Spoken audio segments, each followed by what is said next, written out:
大家好，我是七七，今天来跟大家分享一个纯手揉的日式汤种吐司。加了汤种的吐司更加的细腻、柔软、湿润，做早餐超级合适。而且呢，它是非常不容易老化的，放个几天也完全不会硬。还会跟大家分享夏天揉面也绝对不翻车的小技巧，还有就是做出来的吐司组织非常的细腻，而且呢，在边边角角也是没有任何的开裂的。总之就是 N 加一个可以做出完美日式汤种吐司的小技巧，一个都不落的分享给大家。我们就开始吧。提前来做汤种，把准备好的面包粉、水放到小锅里。开火之前，先用刮刀把一些比较大的面疙瘩压匀，之后呢，就可以开小火，边加热边不断的搅动，直到出现这种像浆糊、米糊的状态就可以离火了。温度呢大概是65°C左右。做好的汤种就放在小碗里，保鲜膜贴面，晾凉待用，也可以放进冰箱的冷藏室冷藏个几个小时，或者是隔夜使用。先把煮面团中的面粉、奶粉、细砂糖还有盐加进来，用蛋抽先简单的混拌均匀。接着就来给面粉开一个窝，加入已经混合好的液体。今天我会用水和法的方式来和煮面团，所以现在先不加入黄油和干酵母。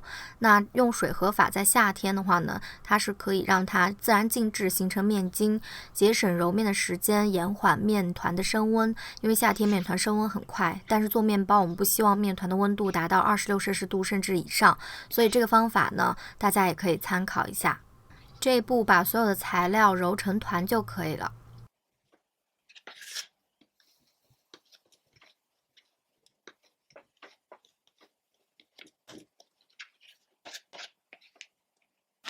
揉好的面团就盖好保鲜膜，放入冰箱冷藏至少4个小时或者是隔夜。干酵母加牛奶或者是水，把它稍微的调和一下。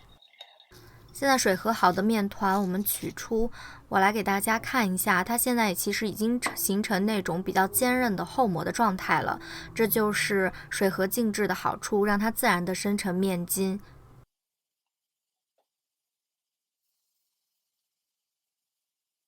加入我们刚刚调匀的酵母，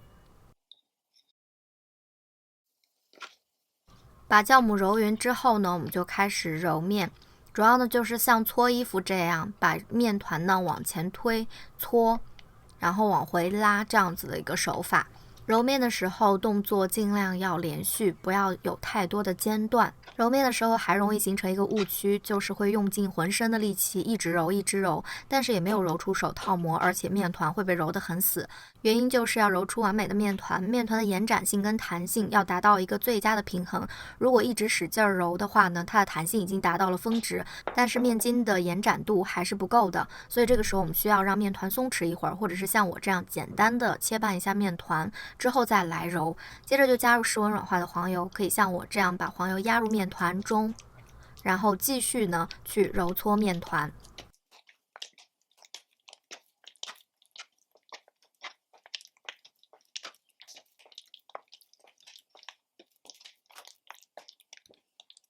加了油脂之后，面筋会被一定程度的破坏，这个时候面团呢又变成了一滩烂泥，我们又进入了一个非常崩溃的阶段。没关系，继续不断的去揉搓，记得呢就是这个动作一定要尽量的连贯。这个过程我大概是揉了10分钟左右。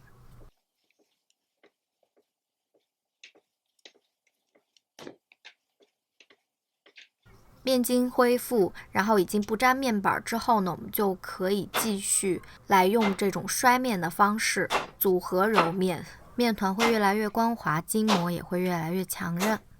到了后期的过程中呢，建议大家可以每隔3分钟来检查一下面团的状态。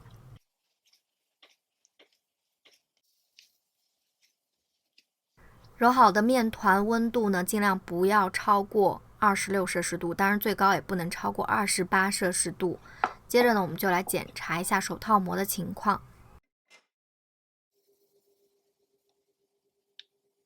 形成这种比较坚韧的薄透的膜就可以了，它即使是会裂开，破洞处呢也是比较平滑的，手揉到这种程度就差不多了。接着就依次发酵，现在室温大概28度，发酵到2倍左右大小。轻拍面团排气，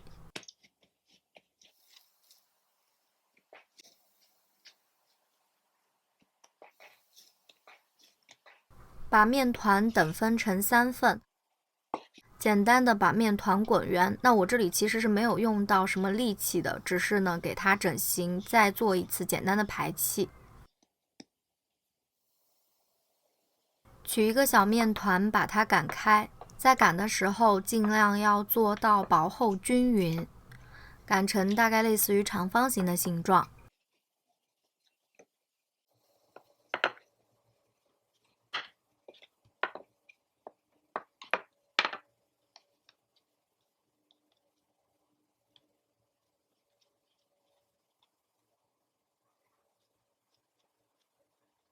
接着就从上到下把面团卷起，一开始的2个卷呢，要尽量把它卷得稍微紧一点，然后就顺着这个方向自然的卷起就可以了。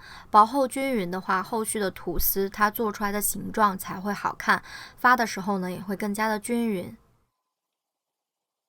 卷好的吐司大概就是2圈半左右。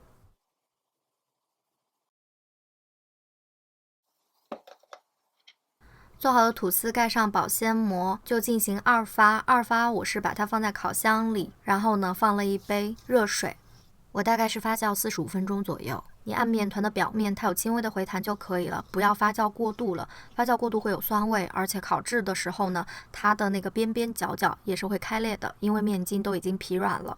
然后就放入预热好的烤箱，下火180摄氏度，上火170摄氏度左右，放入烤箱的下层，大概烤30到35分钟左右。注意观察表面上色情况，我大概在烤了12分钟左右的时候加盖了锡纸。